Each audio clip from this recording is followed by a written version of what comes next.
A summertime tradition in Colorado, the Triple Crown Fireworks takes the air on CBS Sports Network as we join you today for a triple header of fast-pitch softball action. Starting with our first matchup of the day, an 18-year-old Power Pool semifinal game featuring Miners Gold of California and Texas Impact Gold, semifinal number one of the 18-year-old Power Pools in the Triple Crown Fireworks and Sparkler. Thanks for joining us today. I'm Thad Anderson. Christy Ambrosi has joined us today, and Monica Abbott with us here for game one of our triple header. Going to be some fantastic fast-pitch softball action today, but beyond that, these players a chance to make memories, a big social opportunity, and beyond that, a lot of players here looking to try to find that college opportunity, to get that scholarship opportunity. So big things happening with our game today. And Monica, our first team on the docket, Miners Gold of California, a solid program. They're here today to see what they can do against this Texas club. Yeah, that, Miners Gold, what a great team out of Hemet, California. They've been together now for 5 years, but this team has a lot of unsigned players. I know they're all really excited, been looking forward to this tournament probably all year long, hoping to gain that elusive college scholarship. And this is the place to be if you're looking to get seen college coaches crawling all over the place here in the Denver metro area. Christy, meanwhile, the Texas Impact Gold, top national ranked team in the Triple Crown USA national rankings, and they're here as the home team. The Texas Impact Gold is a veteran team. Head coach Casey Jackson has had this team together for 20 years, and he's put over 170 kids in college to play softball. And they're coming off a big momentum win, a walk-off home run to advance this game with Mackenzie Kerpeck. So I know that they're very excited to be here. Making another TV appearance with us on CBS Sports Network, Impact Gold played on a TV game at Rising Stars in Florida. Back at it here in Colorado at the Triple Crown Fireworks and Sparkler. It's all happening next on CBS Sports Network. Miners Gold taking on Texas Impact Gold. From Golden Corral, the restaurant that... After several triple-digit days in a row, the weather has broken a bit. Pleasant conditions today at Aurora Sports Park in Aurora, Colorado for our semifinal game of the 18 and under Power Pool matchup, Miners Gold and Texas Impact Gold. You met the three of us. We've got a fourth member of our broadcast team today here on CBS Sports Network. We're joined now in the field by Heather Pink.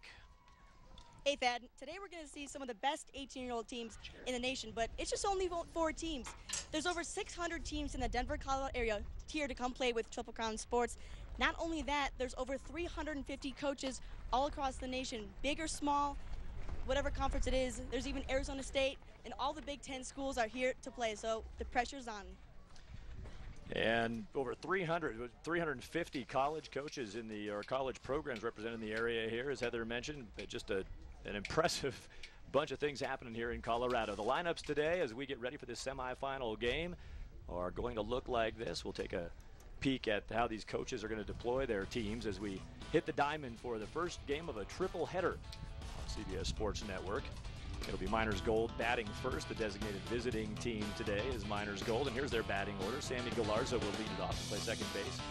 Raylene Palin, Caitlin Fitzgerald, Bridget Castro, Casey Matos, Mackenzie Long, Dakota Matico, Selena Duran, and Courtney Lovelace will be in the order today for Miners Gold, who will have the first swings of this ball game as the designated visiting team taking on our home team today, the Texas Impact Gold.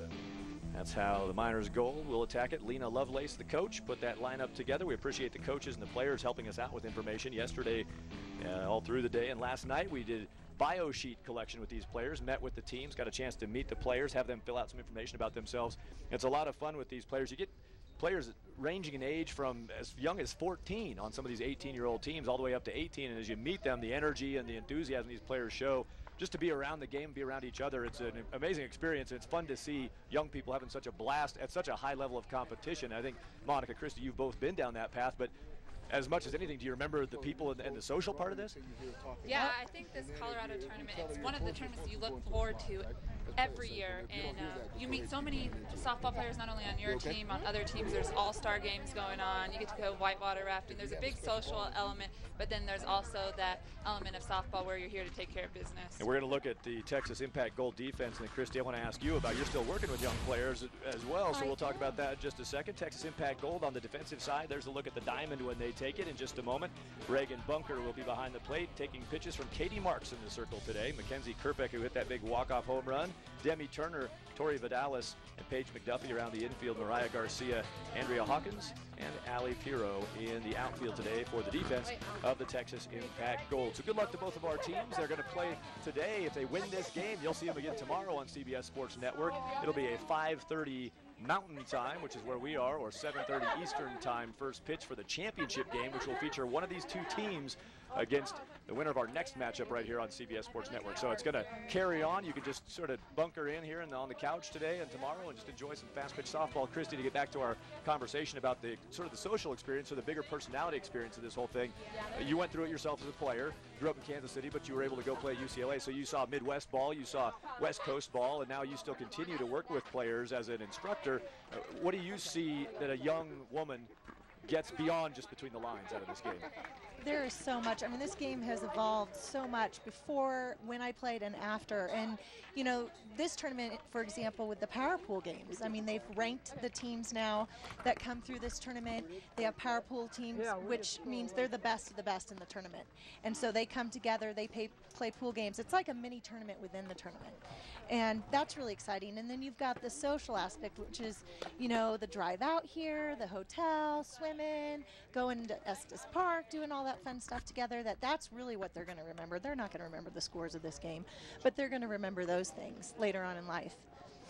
Yeah, and those are, as much as anything, you know, there's not a lot of people get to play at the level, and plenty more people are getting the opportunities growing, but not a lot of people get to play at the level that both of you played at.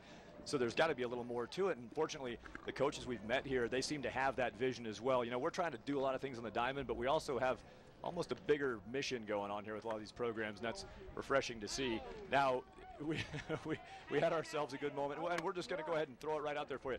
Miners Gold was a designated visiting team. Somehow the word was passed that they were going to take the field, and that's been cleaned up and fixed up, and we will send out our appropriate defensive team. So as we said it for you here on the broadcast is as it will be on the diamond, and it'll be Texas Impact Gold taking to the defense to kick this off. The reason for that is Texas Impact Gold is ranked number 7 in the TC USA national polls, which have just been unveiled. It's a national ranking system that you made reference to, and with that, the home team for this game was decided by who had the higher national ranking. So there they go now. Taking the field as the defending team will be Texas Impact Gold, their head coach KC Jackson. We'll talk more about the coaches and some of the behind-the-scenes people who make this go as we get throughout the game today. But they'll take their first shot at making some outs. And in a game like this, you're in a semifinal game. It's you both touched on it. It's actually the early part of the Sparkler and Fireworks. We're kind of in the early sequence of the week-long event. However, you're already at the peak here. You're playing semis and championship right out of the gates, and then you actually go from this and play in another big bracket. When you get ready for a game like this where you know, maybe, do you remember, Monica, the first time you were on TV, do you remember that moment? Yeah, definitely. You know, when you're on TV, all of a sudden, you know, the lights go on and the camera goes on and someone's pointing at you and saying, action, now you can throw the ball. So definitely a little bit more nerves here, and it's all about controlling those nerves and who's going to take the deep breaths before each pitch and really be able to hone in and focus. Do you remember what age you were the first time you were on a televised game? Not till college. I wasn't on TV till I was in college, and now look at these kids. Our sport is growing so much, and that is just an incredible thing to see, and I can't wait to see how much further it does grow. How about you, Christy? The first time you remember the cameras being turned on for a ball game? I am so ancient. Let's say maybe college. Yeah, no, it was college. And you know what? When I was growing up and I was these girls' age, the only game that was on TV all year was the championship game of the World Series. That was the only softball game that was ever on TV. Now the girls get to see every regional game, every super regional game, and every World Series game. And they didn't even have a super regional. We had just regionals and nationals, or the World Series. So bringing in the super regional for college was a huge thing to help spread the opportunity for a national championship to other parts of the country besides the Pac-10. UCLA and Arizona constantly dominating. And then this year, the first SEC team to ever win was Alabama. And that's a huge feat right there for our sport. It's spreading out across the country. People aren't just looking at UCLA and Arizona anymore. Well, here we go with the first pitch of our semifinal contest. 18 and under power pools. Texas Impact Gold pitching it, and Miners Gold hitting it.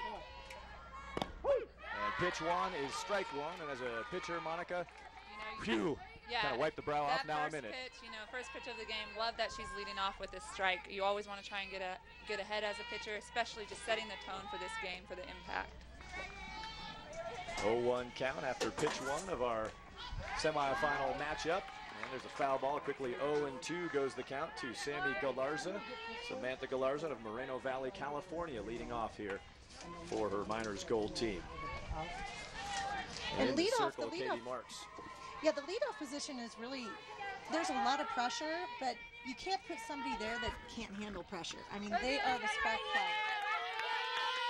They're what starts everything.